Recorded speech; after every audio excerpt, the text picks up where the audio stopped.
नमस्कार मित्रांनो, आज आपण कोर्टाची पायरी या सदरामध्ये दोषमुक्तीचा अर्ज, दोषमुक्ती, डिस्चार्ज या विषयावर बोलतोय। मित्रांनो, यापूर्वी या विषयावर आपण एक व्हिडिओ केलेला आहेच। प्रत्येक वेळेला आरोपीला खरेपणाने आरोपी केलंच असतं असं नाही। अनेक वेळा पोलीस चुकीचा तपास करून किंवा फिर्यादी पक्ष साक्षीदार हे खोटेपणाने काही आरोपींना गुंतवत असतात। दोषारोपपत्र दाखल होतं, पण दोषारोपपत्र दाखल झाल्यानंतर किंवा खालच्या कोर्टात, खालच्या फौजदारी कोर्टात, JMFC कोर्टात,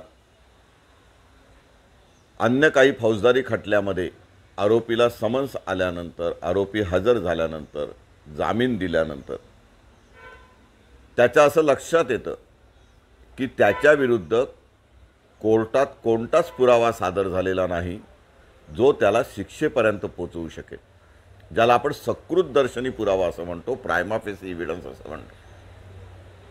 आणि मग असा पुरेसा पुरावा नसेल तर या निरपराध आरोपींनी पूर्ण ट्रायलला का फेस करावं, संपूर्ण खटला का चालवावा, म्हणून मुख्यत्वे करून CRPC मध्ये दोषमुक्तीसाठी म्हणजे डिस्चार्जसाठी तरतुदी केल्या आहेत। आता फौजदारी खटल्यांमध्ये 3 प्रकार केलेले आहेत: वॉरंट केसेस, समरी केसेस आणि सेशन केसेस। मोठे खटले आहेत ते सेशन कोर्टात चालतात, वॉरंट केसेस आहेत आणि अन्यत्र म्हणजे प्रायव्हेट केसेस वगैरे आहेत। पोलीस रिपोर्ट शिवाय दाखल केलेल्या ज्या केसेस आहेत ज्याच्यामध्ये आरोपींना सकृतदर्शनी दोषारोप ठेवण्या एवढा पुरावा आहे हे फिर्यादी पक्षाला सिद्ध करावं लागतं, ज्याला एव्हिडन्स बिफोर चार्ज आपण म्हणतो। मग अशा प्रकारे ज्या तरतुदी आहेत, विशेष करून सेक्शन 239, 239, 245, 245 आणि 227 सेशन केससाठी, 227 हे डिस्चार्जसाठी दिलेले आहेत। त्यामुळे यामध्ये काय तरतुदी आहेत, काय विशेष काळजी घेतली पाहिजे, किंवा पक्षकार म्हणतोय म्हणून त्याच्यासाठी डिस्चार्जचा अर्ज करायचा का, हे वकिलांनी ठरवणं गरजेचं आहे। वकिलाचं स्वतःचं ज्युडिशियल माइंड असतं, तारतम्य असतं, ते वापरून आपल्या पक्षकाराला खटला न चालवता खटला चालवण्यापूर्वीच दोषमुक्ती मागायची की नाही हे ठरवावं लागतं आणि योग्य सल्ला देऊन त्या पद्धतीने अर्ज करावा लागतो। मित्रांनो, यामध्ये अनेक खटले झालेले आहेत, अनेक मार्गदर्शक तत्व आलेली आहेत। विशेषतः प्रीतीचंद 1996 क्रिमिनल लॉ जर्नल 1354 मध्ये सर्वोच्च न्यायालयाने अनेक तत्व या डिस्चार्जसाठी दिलेली आहेत। तुम्ही जे स्क्रीनवर बघत आहात त्यामध्ये हा केस लॉ तुम्ही जर उघडून बघितलात तर प्रोबेटिव्ह व्हॅल्यू काय आहे पुराव्याची, पुरावा असा समोर आलेला आहे का की ज्याच्यामुळे आरोपी विरुद्ध काहीतरी केस चालवण्या इतपत पुरावा आहे की ज्याच्यामुळे पुराव्याची साबिती झाल्यानंतर आरोपीला शिक्षा होऊ शकेल, किंवा निदान पुरावा घेण्यालायक तरी ही केस आहे का याचं तारतम्य किंवा यासाठी ज्युडिशियल माइंड त्या जजनी वापरावं असं स्पष्टपणे म्हटलेलं आहे। त्यामुळे असे जे केस लॉ महत्त्वाचे आहेत, मग हा 1996चा असेल किंवा दुसरा स्टेट ऑफ महाराष्ट्राचा Yogesh versus state of Maharashtra 2008, 10 supreme court cases पान नंबर 394 असेल, 1977चा असेल, 2008चा किंवा 2077चे, हे जे सुप्रीम कोर्टाचे केस लॉ आहेत ही मार्गदर्शक तत्व आहेत। मी नेहमी म्हणतो त्याप्रमाणे प्रत्येक खटल्याची पार्श्वभूमी वेगळी असू शकते, प्रत्येक खटल्यातील पुरावा वेगळा असू शकतो। त्यामुळे दोषारोप पत्रात काय म्हटले किंवा सकृतदर्शनी त्या प्रायव्हेट केसमध्ये काय म्हटले, फिर्यादीत काय म्हटले, हे सुद्धा आधी पडताळून बघणं महत्त्वाचं असतं। त्यामुळे हे जे केस लॉ आहेत, डिस्चार्ज ऑफ द अॅक्यूज, याचा योग्य पद्धतीने अभ्यास करून, परिपूर्ण अभ्यास करून आपल्या खटल्याला हे केस लॉ लागतात का याचं ज्ञान स्वतःला असणं आणि तारतम्य बाळगून मगच असा अर्ज करणं गरजेचं आहे। बऱ्याच वेळेला असं होतं की तुम्ही अर्ज करता, युक्तिवाद होतो, सरकारी वकील काहीतरी थातुरमातुर युक्तिवाद करतो, पण जज सहसा तुम्हाला डिस्चार्ज द्यायला तयार नसतो। सर्वसाधारणपणे जजचं म्हणणं असतं की काय असेल ते आपण ट्रायलमध्ये बघू, पुरावे येऊ द्या ना, पुराव्यात तुम्ही निर्दोष असाल तर सुटणारच आहात. पण अशा वेळी जजना समजावून सांगावं लागतं, त्यांचं मतपरिवर्तन करावं लागतं की पुरावा घेण्याची गरज नाही, कारण जो काही पुरावा दोषारोपपत्रात आहे, विशेषतः सेशन केसमध्ये, किंवा जो काही पुरावा प्रायव्हेट केसमध्ये आलेला आहे, इव्हिडन्स बिफोर चार्जमध्ये आलेला आहे, फिर्यादी किंवा त्याच्या साक्षीदारांनी दोषारोप ठेवण्यापूर्वी जो काही पुरावा दिलेला आहे तो इतका लंगडा, इतका तोकडा, इतका संशयास्पद आहे की या आरोपीने हा गुन्हा केला असणं शक्यच नाही. अशी जेव्हा परिस्थिती होते तेव्हा मात्र दोषमुक्तीचा अर्ज करावा लागतो.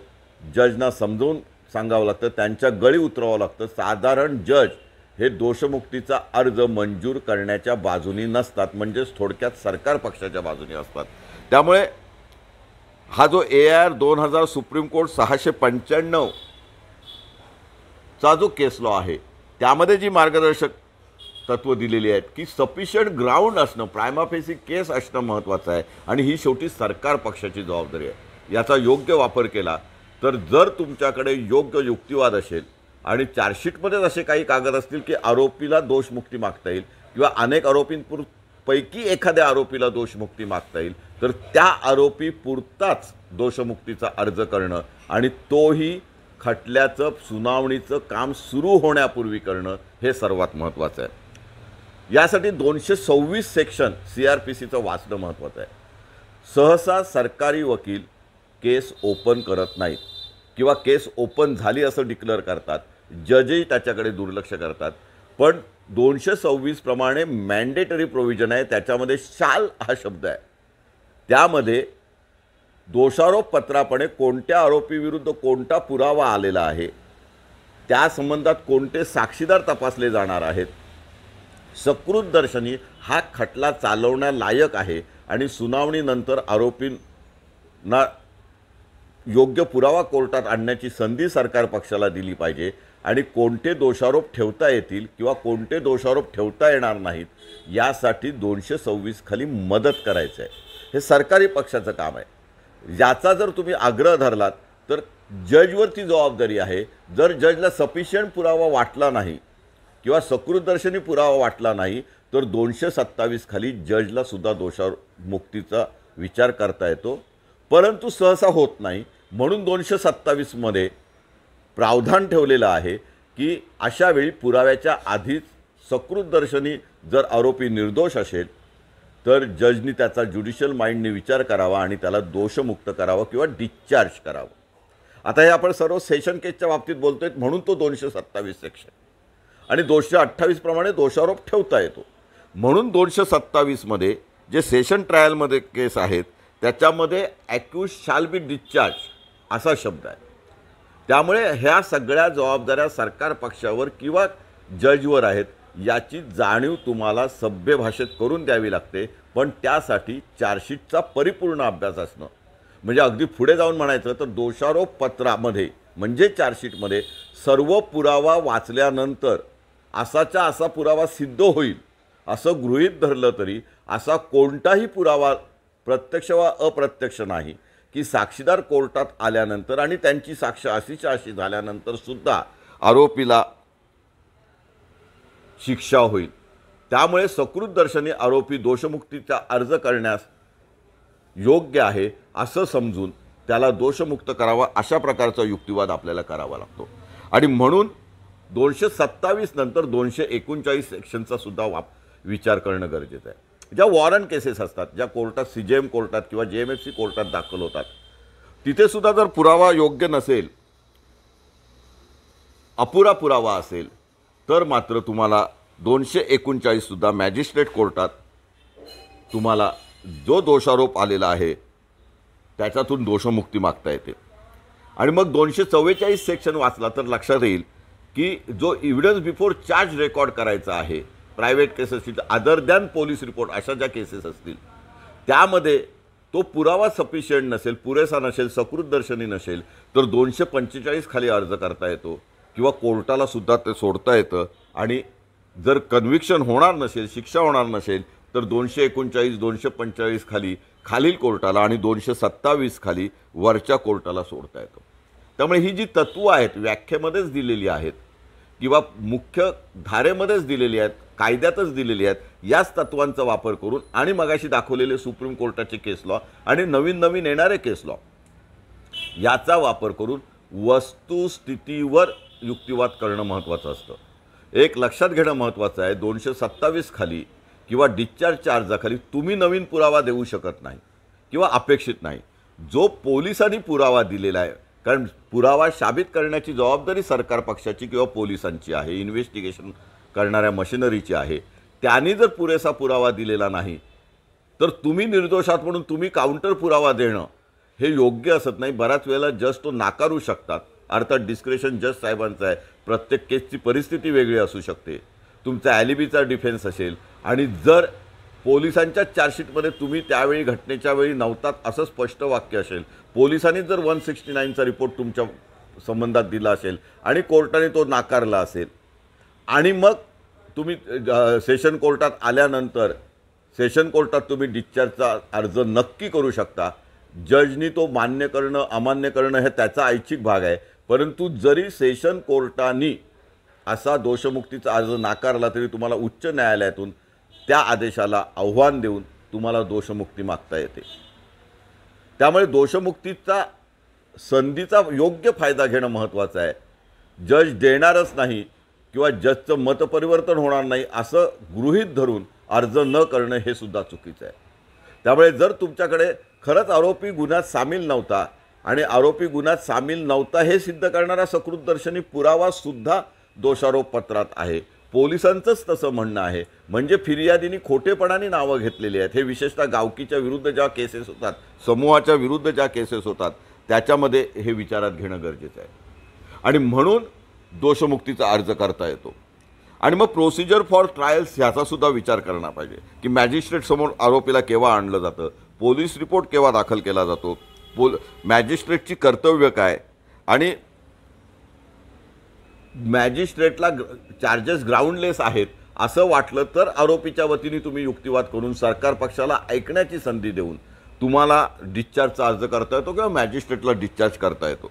आणि त्यामुळे इन्व्हेस्टिगेशनबाबतसुद्धा काही तत्त्व आहेत ती थोडी विचारात घेणं गरजेचं आहे. FIR म्हणजे काय किंवा officer in charge of the police station याचं इन्व्हेस्टिगेशनमधली कर्तव्य काय आणि पोलीस रिपोर्ट मग तो 173 प्रमाणे असेल किंवा अन्य कोणत्या प्रमाणे असेल तो वाचल्यानंतर तुम्हाला डिस्चार्जचा अर्ज केव्हा करता येतो याबाबत महत्त्वाची तत्त्व आहेत.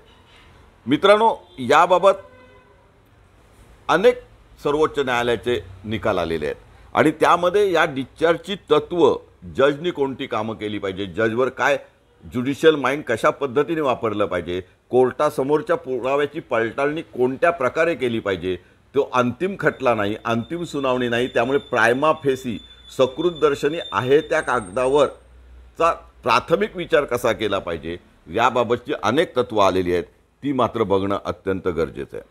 मित्रांनो, अनेक वेळा अशी शंका येते डिस्चार्ज म्हणजे दोषमुक्ती, डिस्चार्ज झाल्यावर आरोपीला पुन्हा कोर्टात यावं लागत नाही, म्हणजे तो आपल्या दृष्टीने सुटलेला आहे. मग डिस्चार्जमधनं डिस्चार्ज आरोपी करणं किंवा दोषमुक्त करणं आणि केस खटला चालल्यानंतर त्यातला दोषमुक्त करणं किंवा सोडणं, निर्दोष सोडणं किंवा संशयाचा फायदा देऊन सोडणं याच्यात फरक काय. तर ॲक्विटलमध्ये संपूर्ण खटला चाललेला असतो, ते फायनल जजमेंट असतं आणि ती last stage of criminal trial असते. आणि पुन्हा त्याच विषयावर त्याच व्यक्तीविरुद्ध त्याच इन्सिडन्सबद्दल त्या घटनेबद्दल पुन्हा खटला चालू शकत नाही. दोषमुक्तीमध्ये म्हणजे डिस्चार्जमध्ये तसं असतंच असं नाही. इथे प्राथमिकदृष्ट्या विचार केला जातो, तो अंतिम खटला नसतो, अंतिम खटल्याची सुनावणी नसते, त्याच्यात साक्षी पुरावा होत नाही आणि उद्या नंतर त्याच्याविरुद्ध साक्षी पुरावा आला तरीसुद्धा आरोपी वाढवण्याची 319 प्रमाणे अर्ज करण्याची किंवा 173(8) प्रमाणे दुरुस्ती करण्याची तरतूद ठेवलेली आहे. त्यामुळे पुन्हा त्याला दोषमुक्ती दिल्यानंतरसुद्धा परत त्याच्यावर खटला चालू शकतो जर तेवढा सबळ पुरावा नंतरच्या इन्व्हेस्टिगेशनमध्ये आला तर, किंवा त्याला वेगळ्या पद्धतीने वेगळं दोषारोपपत्र दाखल करून सुद्धा वेगळ्या कारणासाठी त्याच्यावर खटला चालू शकतो. त्यामुळे ॲक्विटल आणि डिस्चार्ज यातला महत्त्वाचा फरक विचारात घेतला पाहिजे. त्यामुळे कागदपत्र तपासणं दोन्ही पक्षकारांना म्हणजे आरोपीची बाजू आणि सरकार पक्षाची बाजू व्यवस्थित समजावून घेणं आणि ज्युडिशियल माइंड वापरणं आणि कोर्टातल्या कागदपत्रांच्या आधारे निकाल देणं, विशेष काही कारण असेल तरच आरोपींनी दाखल केलेले कागदपत्र संबंधित असतील आणि आवश्यक असतील तरच जजनी ते तपासणं, याबाबत अनेक न्यायनिर्णय आलेले आहेत. मित्रांनो, दोषमुक्ती हा एका प्रकारे अत्यंत महत्त्वाचा असा अर्ज करता येण्यासारखा आहे आणि तो प्रत्येक आरोपींनी जर योग्य पुरावे असतील तर बजावलाच पाहिजे. मित्रांनो, यासाठी हा विशेष करून आपल्याला आज सांगण्यात येतोय. दोषमुक्तीचा अर्ज करताना आणखीन काही गोष्टी महत्त्वाच्या आहेत त्या बघितल्या पाहिजेत. तुम्ही जिल्हा न्यायालयात काम करत असाल तर दोषमुक्तीचा अर्ज तुम्ही मराठीत केला तरी चालतो. विशेषतः मराठीत अर्ज केला तर जजना समजावून सांगणं, तुम्हाला युक्तिवाद करणं योग्य होतं. याचा अर्थ इंग्रजीत करू नये, इंग्रजीचा दुस्वास करावा असं नाही, परंतु योग्य मुद्दे जजना समजतील असे कागदपत्राच्या आधारे देणं महत्त्वाचं आहे. त्यामुळे दोषमुक्तीच्या अर्जासोबत जर तुमच्या फायद्याचे काही कागदपत्र असतील तर ते जरूर वेगळे दोषारोप पत्रातून काढून किंवा त्याच्या सही शिक्क्याच्या नकला घेऊन किंवा JMFC कोर्टातील काही आदेश असतील, 169चे रिपोर्ट असतील, त्याच्यावरचे आदेश असतील, काही क्रिमिनल रिव्हिजन झाले असतील, याच केसच्या संदर्भात, याच खटल्याच्या किंवा या CR नंबरच्या संदर्भात ते कागदपत्र यादीसहित जोडणं गरजेचं आहे. गरजेचं एवढ्यासाठी की डिस्चार्जची अर्जाची जेव्हा सुनावणी होते तेव्हा जजना त्या कागदपत्रांचा विचार करणं सोपं जातं. मित्रांनो, ह्या सगळ्या गोष्टी बारकाईने बघणं आणि दोषमुक्तीचा अर्ज ही महत्त्वाची स्टेज आहे असं समजून जेव्हा आवश्यक असेल तेव्हा दोषमुक्तीचा अर्ज करणं आणि विनाकारण आपल्या एखाद्या पक्षकाराला पोलिसांच्या इच्छेखातर, दुराग्रहाखातर, फिर्यादी पक्षाच्या दुराग्रहाखातर, फिर्यादी खातर, कारण बऱ्याच वेळेला खोटेपणाने आरोपी गुंतवण्याची आजची मनोवृत्ती वाढत चाललेली आहे. मग तो ST-SC ॲक्ट असेल, नवरा बायकोची भांडणं असतील, वैवाहिक समस्या असतील, शेजाऱ्यांची भांडणं असतील, गावकीची भांडणं असतील, राजकारणाची भांडणं असतील, ही जी शेवटची 2 कारणं सांगितली, गावकी आणि राजकारण, याच्यामध्ये समोरच्या पक्षकारांना किंवा आपल्या विरुद्ध पार्टीना जास्तीत जास्त महत्त्वाच्या लोकांना अडकवून ठेवणं, कोर्ट कचेऱ्यात गुंतवून ठेवणं हा एक चुकीचा उद्देश फिर्यादी पक्षाचा असतो. त्यामुळे आपण बघाल की गावकीची किंवा राजकारणातली जी भांडणं असतात त्याच्यात घटना घडल्यानंतर दोन्हीकडची माणसं फिर्याद देतात आणि आमचं मंगळसूत्र चोरलं, आमची चैन चोरली, ती खेचली, आम्हाला ठार मारण्याचा प्रयत्न केला, आमच्या घरावर रॉकेल ओतलं, अशा प्रकारचे बेछूट आरोप फिर्यादीतच करतात. आता फिर्याद पोलिसांना घ्यावी लागते. जरी पोलिसांनी ती फिर्याद नोंदवली तर काही चौकशी करावी लागते, त्याच्यात ते आरोपीला अटक करतात, पोलीस कस्टडी घेतात आणि मग पोलिसांच्या लक्षात येतं की या 16 आरोपींपैकी जमतेम 5-6 आरोपीच दोषी आहेत, बाकीच्यांना ची खोगीर भरती आहे. CCTV फुटेज किंवा मोबाईल रेकॉर्डवरनं खात्री केली जाते. जेव्हा तपास सुरू होतो तेव्हा असं लक्षात येतं की यांची काही गरज नव्हती आणि मग कदाचित पोलीस 169चा रिपोर्ट देतात, कदाचित देत नाहीत. अशा वेळी पूर्ण ट्रायल त्या उरलेल्या 10 आरोपींना किंवा जे काही अतिरिक्त आरोपी असतील ज्यांच्या विरुद्ध पुरावाच नाही, पुरावा येण्याची शक्यता नाही किंवा फिर्यादी खोटं बोलते सकृतदर्शनी सिद्ध होत असेल किंवा पुरावा जो आहे त्याच्यातून आरोपी निर्दोष आहे हे सिद्ध होत असेल तर दोषमुक्तीचा अर्ज करणं फायद्याचं असतं. त्या आरोपी पुरता तरी विचार करता मग संपूर्ण ट्रायल त्याला चालवण्याची गरज लागत नाही. त्यामुळे तुम्ही हा सर्व विचार करताना तिन्ही सेक्शन पुन्हा एकदा वाचा. 239, 245 आणि 227. सेशन केसमध्ये केव्हा डिस्चार्ज करता येतो, वॉरंट केसमध्ये केव्हा डिस्चार्ज करता येतो, प्रायव्हेट केसमध्ये किंवा cases filed other than police report अशा ज्या केसेस आहेत त्याच्यामध्ये डिस्चार्जचा अर्ज केव्हा करता येतो, इव्हिडन्स बिफोर चार्ज म्हणजे काय, 226 प्रमाणे खटला सुनावणीला येण्यापूर्वी त्याची बाजू मांडणे सरकार पक्षाने म्हणजे खटला ओपन करणं म्हणजे काय, 228 खाली चार्ज कसा फ्रेम केला जातो, हे सगळं बघितल्यानंतर एक लक्षात ठेवायचं की चार्ज होण्यापूर्वी ही संधी घ्यायची असते आणि ही अत्यंत योग्य संधी असल्यामुळे प्रत्येक वकिलांनी प्रत्येक खटल्यामध्ये आपल्या प्रत्येक आरोपीला डिस्चार्ज मागता येतो की नाही हे दोषारोपपत्र वाचताना किंवा पोलीस तपासाचे कागद वाचतानाच पहिलं ठरवायचं. जर तशी शक्यता असेल, खात्री असेल आणि कागदपत्र पुरावे तुमच्या हातात असतील तर जरूर डिस्चार्जचा अर्ज करा, दोषमुक्ती घ्या. महत्त्वाच्या या न्यायसंस्थेमध्ये लॉ ऑफिसर म्हणून निरपराध लोकांना विनाकारण जे गुंतवण्यात येत आहे आणि त्यांना विनाकारण 5-5, 10-10 वर्ष ट्रायलला सामोरी जावं लागत आहे, त्यांना न्याय द्या.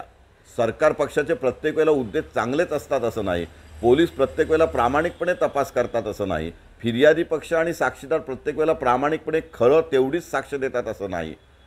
तसं होत नाही म्हणून या तरतुदी कायद्यातच ठेवलेल्या आहेत.